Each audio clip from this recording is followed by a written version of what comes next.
먼저 오늘 이 고난의 주간 수요 예배 때에 함께 하신 여러분들을 주님의 이름으로 축복합니다. 아멘. 사실 우리가 해마다 부활절을 앞두고 이렇게 고난의 주간을 보내고 있습니다. 네, 어떤 때는 이 시간을 어떻게 보내는 것이 잘 보내는 것일까? 또는 성경적으로 우리가 삶을 살아가는 것일까? 고민이 될 때가 참 많습니다. 그래서 많은 교회들이 요즘도 그러하겠지만 새벽마다 이 고난주간에 특별 새벽 기도회로 예배를 또 드리기도 하고 또 저희처럼 저녁에 기도회를 진행하기도 하고요. 또 예전에 많이 했었는데요. 릴레이 금식도 이렇게 하면서 이 고난의 주간을 금식하면서 보내기도 하는 참 의미 있는 시간들을 갖기도 했습니다. 또 한때는 우리 젊은 학생들 같은 경우 또 우리 젊은 세대가 이제 워낙 요즘 인터넷이나 TV와 같은 미디어들이 많이 발전하다 보니까 그러한 미디어에 우리의 마음을 좀 이 기간 동안은 빼앗기지 말자 이런 의미로 미디어 금식 이런 것들을 실행하기도 했습니다. 쉽게 말하면은 저희 주일학교나 학생회에서 예배 드릴 때 보면은요 아이들이 이제 핸드폰이 많이 있으니까 이제 핸드폰을 보지 않도록 예배 시간만큼은 거기에 마음을 빼앗기지 않도록 예배 시작할 때 핸드폰을 딱 모아두고 그러면은 손에 없으니까 예배 시간 안 보잖아요. 그래서 보지 않고 모아두고 예배에 집중하고 그리고 나서 끝나고 나서 다시 핸드폰 가져가고 하는 이런 식으로 예배에 집중하도록 하는 그러한 모습들이 있는데 이런 그 고난의 주간만큼은 좀 우리가 그만큼 좀 하나님께 집중하자 이러한 의미로 이러한 시간들을 갖고 있다라는 것입니다. 어떤 것이든 좋을 것 같습니다. 바라는 것은 이 한 주간이 우리가 함께하는 우리 모두가 좀 주님께 좀 더 많이 우리의 마음을 드리고 주님께 우리의 시간을 드리고 또 집중하면서 주님의 고난에 동참하고 또 주님과 함께하며 또 하나님의 마음이 어떠했을까? 하나님이 우리에게 바라시는 것이 무엇일까? 이것을 고민하면서 또 한 주를 기도하고 묵상하면서 주님과 함께 동행하며 나아가는 그러한 복된 시간이 될 수 있기를 소망합니다. 이제 오늘 말씀을 함께 살펴보기 원하는데요. 사실 오늘 우리가 함께 살펴보기 원하는 말씀은 고난주간과 관련된 말씀은 아니죠. 이전에 우리가 살펴왔던 느헤미야서의 말씀인데요. 오늘 이 말씀을 우리가 함께 살펴보면서 이 말씀을 통해서 사실 이 내용들이 이제 구약의 여러 가지 언약을 맺는 그러한 이야기가 많이 나오는데 하나님의 백성으로서 우리가 어떠한 언약의 삶을 살아야 할 것인지를 함께 말씀을 살펴보면서 또 고민하고 또 은혜를 나누는 그런 시간이 될 수 있기를 소망합니다. 느헤미야 말씀을 저희가 좀 계속 작년부터 살펴오긴 했지만 좀 오랜만에 살펴보다 보니까 그 앞에 있었던 내용들을 잠시 한번 떠올려 보면 좋을 것 같습니다. 먼저 이 느헤미야서는 우리가 1장부터 7장까지 있는 말씀을 쭉 같이 한번 살펴보았었는데요. 7장까지 나오는 이야기들을 정리해 보면은 이제 바사 나라의 수상궁에 있었던 느헤미야가 예루살렘 성이 아직도 무너져 있다라는 그러한 소식을 듣고는 눈물로 기도한 끝에 왕에게 청하여서 예루살렘에 돌아오게 되었고요. 돌아와서 52일 만에 정말로 열심히 준비하고 또 계획해서 마침내 무너졌던 성벽을 재건하는 데 성공하는 이야기가 기록되어져 있었습니다. 1장부터 7장까지의 많은 일들이 있었지만 예루살렘 성벽이 재건되어지는 이야기로 그 이야기를 정리해 볼 수가 있었습니다. 자, 그리고 나서도 느헤미야는 계속 되어졌습니다. 7장에서 끝나도 무방하는 이야기였는데 8장부터 새로운 이야기가 시작되었어요. 8장에서는 어떤 이야기가 나왔는가 하면은 이처럼 무너진 성벽, 즉 눈에 보이는 성벽의 재건을 이루고 나서 그 다음에 이스라엘 백성들이 그들 안에 있는 무너진 믿음의 벽, 하나님을 예배하는 예배의 모습도 많이 사라져 있었고요. 이런 믿음이 무너져 있었는데 이런 믿음의 벽을 새롭게 재건하는 이야기가 8장부터 나오고 있다는 것입니다. 그래서 이 8장에서 우리가 너무나 유명한 한 사건을 살펴보았습니다. 예루살렘에 있는 수문앞 광장에서 이스라엘 백성들이 다 모여가지고 부흥운동을 펼치는 부흥 집회를 펼치는 그런 모습을 살펴보았습니다. 특히 이 부흥 집회에서 주도적인 역할을 하고 있었던 사람이 누구인가 보면은 이스라엘 백성들의 황폐해진 영, 그 믿음을 새롭게 회복시키는 데 앞장섰던 사람은 바로 학사 에스라라는 사람이었던 것을 알 수 있어요.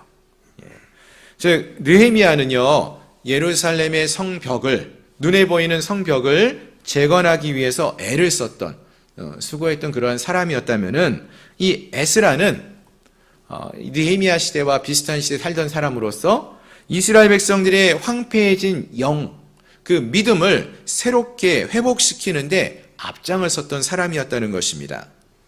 특히 에스라 같은 경우는요, 어떤 사람인가 하면은 학사 에스라라고 우리가 부릅니다. 학사. 그는 원래 제사장이었어요.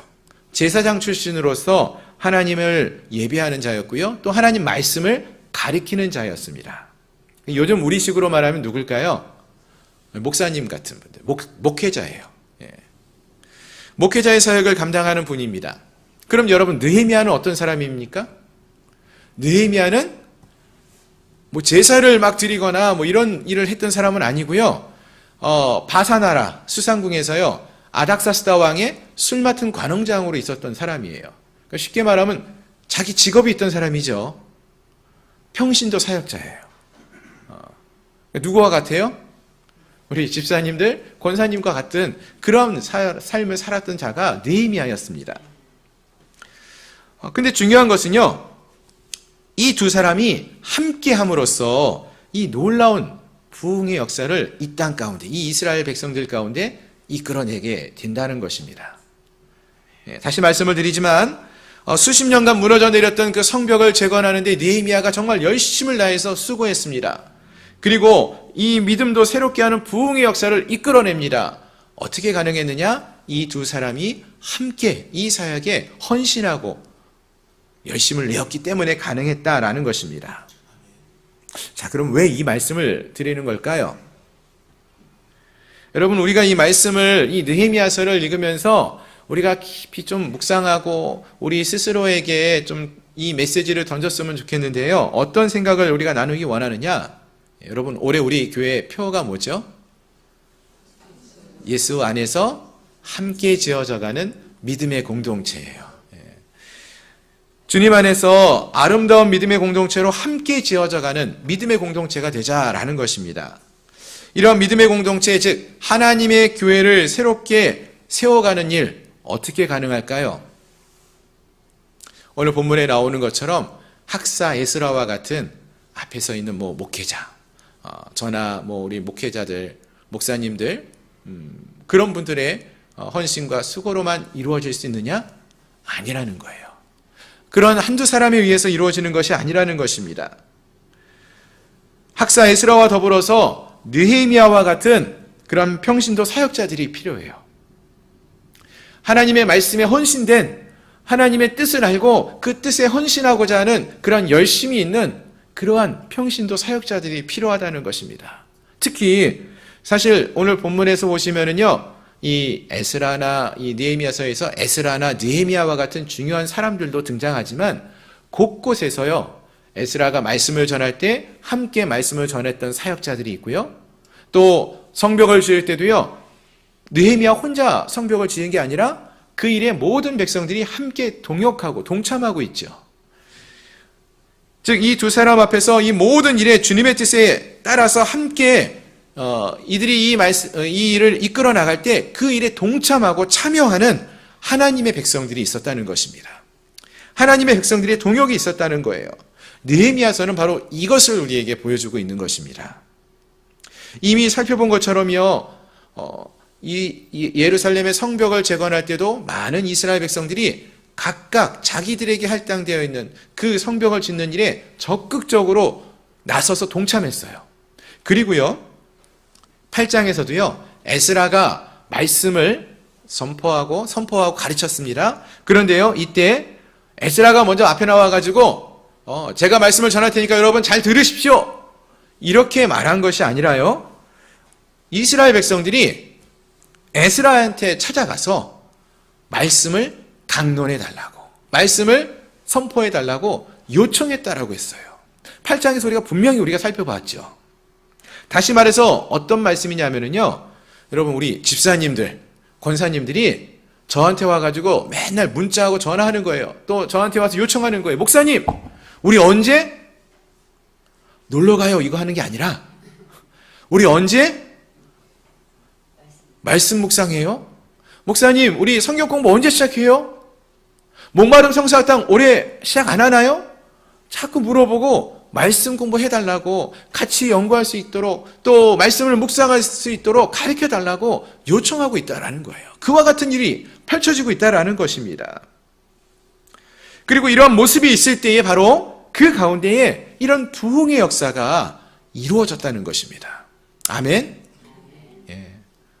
여러분, 이런 공동체가 이루어지기를 소망합니다.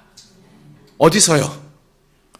수천 년 전에 이 예루살렘 성벽이 재건되고 있는 느헤미야 시대, 에스라 시대에만 있는 것이 아니라 오늘 우리 양문교회 가운데서도 이러한 모습이 이루어질 수 있기를 소망합니다. 예.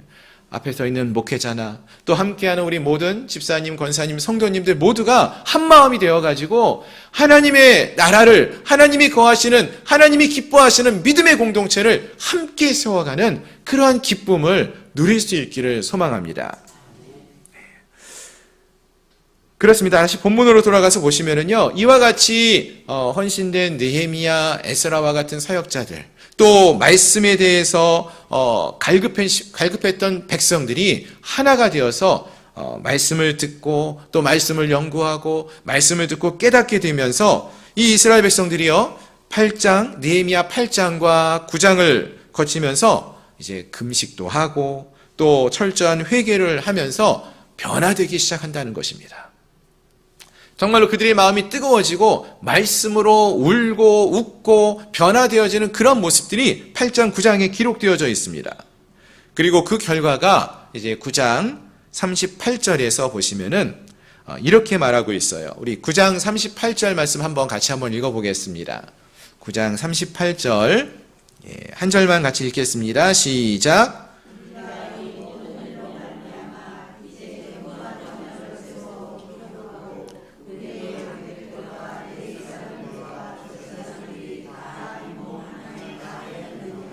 아멘. 예. 자, 우리가 이 모든 일로 말미암아 이제 견고한 언약을 세워 기록하고 우리의 방백들과 레위 사람들과 제사장들이 다 임봉하나이다, 이렇게 말하고 있어요. 무슨 말이냐면은요, 모든 방백들, 레위 사람들, 제사장들이 다 어떠한 일에 동참하냐면은 이제 우리가 하나님의 말씀대로 살겠습니다 라고 하나님과 약속을 했다라는 거예요.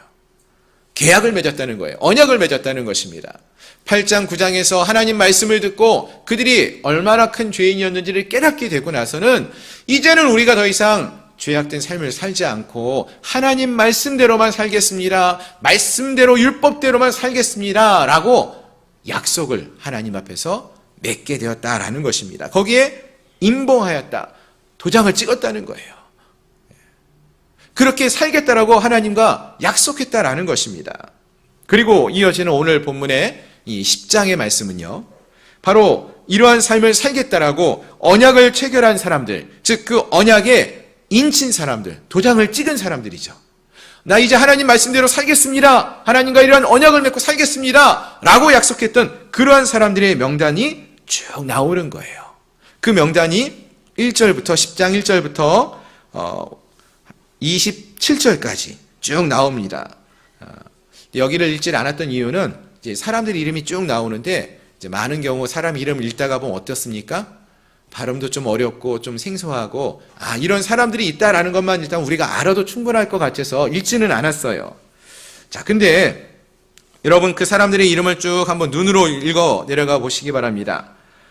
여기 보면은요, 대략적으로 한 75명 정도 그런 이름이 여기 기록되어져 있어요. 특히 여기에 나와 있는 사람들의 이름을 쭉 보시면은요, 우리 9장 38절에서도 말했지만 주로 어떤 사람들의 이름이 나오는가 하면은 제사장, 레위인, 그리고 백성들의 두목들이 나와요.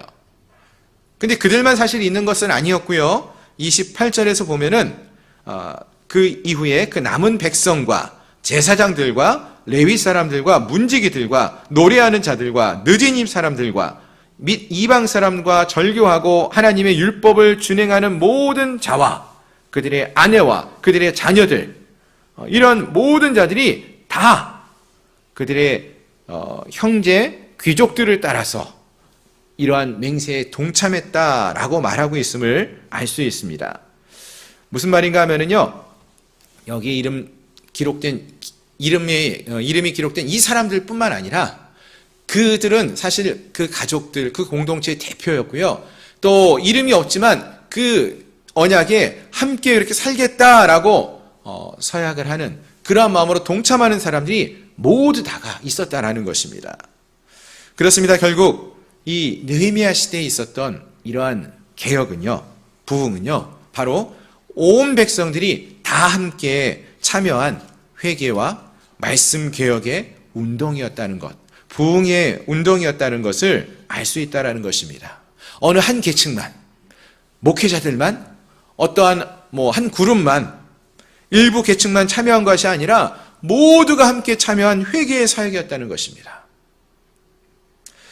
다시 말씀드리지만 여기에 기록된 이름을 갖고 있는 그 한 사람들만이 아니라 그들은 그 족속의 대표자로서 또는 가족의 대표자로서 이곳에 이름이 적혀 있는 것 뿐이고 모든 사람들이 함께 이 사역에 동참했다라는 것, 즉 모든 이스라엘 백성들이 하나님 말씀대로 순종하며 살기로 결정했다라는 것을 의미하는 것입니다. 바라는 것은 저희 양문교회 성도님들 모두도 우리 양문교회에서도 이러한 모습으로 우리 교회가 세워질 수 있기를 소망합니다. 목회자들뿐만 아니라 권사님들만이 아니라 우리 집사님들만이 아니라 함께한 모든 성도들이 그 마음에 하나님의 말씀대로 우리가 따르며 살기로 순종하며 살기로 결단하고 하나님과의 언약에 약속에 인칠 수 있는 약속을 맺어갈 수 있는 그러한 저희 모든 성도님들이 될 수 있기를 소망합니다. 특히 우리가 이제 고난의 주간 또 부활주의를 맞이하게 되는데요. 이 고난의 주간을 지나면 무슨 소용이 있습니까? 부활주의를 보내면 무슨 의미가 있습니까? 여러분, 이 고난의 주간과 부활주의를 지나면서 우리가 우리의 영혼이 새로워지는 것이 필요하거든요. 어떻게 새로워집니까? 이제는 우리가 이전과는 다른 새로운 부활하신 주님의 생명으로 살아가기로 결단하는 그런 믿음의 모습이 있어야 한다는 것입니다. 지난 주일과 이번 주일이 똑같은 삶을 살면서 세상과 타협하며 사는 것은 아무런 소용이 없다는 것입니다. 바라는 것은 이 고난의 주간을 또 부활주의를 맞이하면서 우리 모두가 이제는 이전과는 다르게 살기로 하나님의 온전한 백성으로 하나님이 기뻐하시는 믿음의 삶을 살아가기로 주님과 약속하며 나아갈 수 있는 결단하는 그러한 믿음의 삶을 살아가는 저희 모든 성도님들이 되시기를 주님의 이름으로 축원합니다. 자, 계속해서 이제 오늘 말씀을 또 보시면은요. 이제 오늘 우리가 함께 읽었던 28절 이하의 말씀을 보시면 좋겠는데요. 여기서는 어떤 내용이 나오는가 하면은요. 이곳에서는 이제 이스라엘 백성들이 하나님과 약속을 맺었죠. 언약의 삶을 살기로 하나님 말씀대로 살기로 약속을 맺게 되는데요. 이 이스라엘 백성들이 지키기로 한 언약의 그 약속의 내용이 무엇이었는지를 자세하게 설명하고 있음을 볼 수 있습니다. 먼저 30절 이하에 있는 말씀을 쭉 보시면은요. 여기서는요. 이제 이방인들하고 결혼해야 하는 그 문제를 말하고 있어요. 30절 말씀을 보시면은요. 우리의 딸들을 이 땅 백성에게 주지 아니하고 우리의 아들들을 위하여 그들의 딸들을 데려오지 아니하며 라고 했습니다. 자, 여기서 보시면 이스라엘 백성들은 이방인들과의 혼인을 금하고 있는 것을 보게 됩니다. 이거는 단지 어떠한 육체적으로 혼인관계를 금하는 것을 말하는 것인데 그것을 넘어서는 것이라고 말할 수 있는 것이요.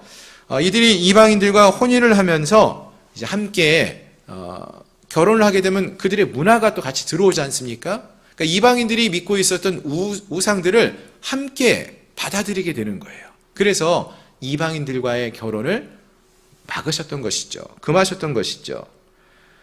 그런데 결국 이 말은 그래서 이방인들과 결혼하지 않도록 하셨던 것은 이방인들과의 혼인을 하면서 함께 들어오게 되는 우상을 받아들이지 말라라는 그런 의미가 크게 작용했음을 알 수 있습니다. 즉 어떤 종교적인 부분, 영적인 부분에서 그런 타협을 하지 말라, 이러한 메시지로 우리가 볼 수 있는 것이죠. 따라서 이 말씀을 오늘 우리에게 적용해 본다면 어떻게 할까요? 예수님 믿지 않는 사람들과 우리가 결혼하지 말아야 된다, 이런 것으로 이 말씀을 해석해 볼 수도 있겠지만, 좀 더 깊이 우리가 적용해 본다면은 우리가 세상의 문화 속에서, 세상 속에 살아가고 있지만 이 세상의 문화와 타협하지 않는 그러한 삶을 살 수 있어야 한다라는 것입니다.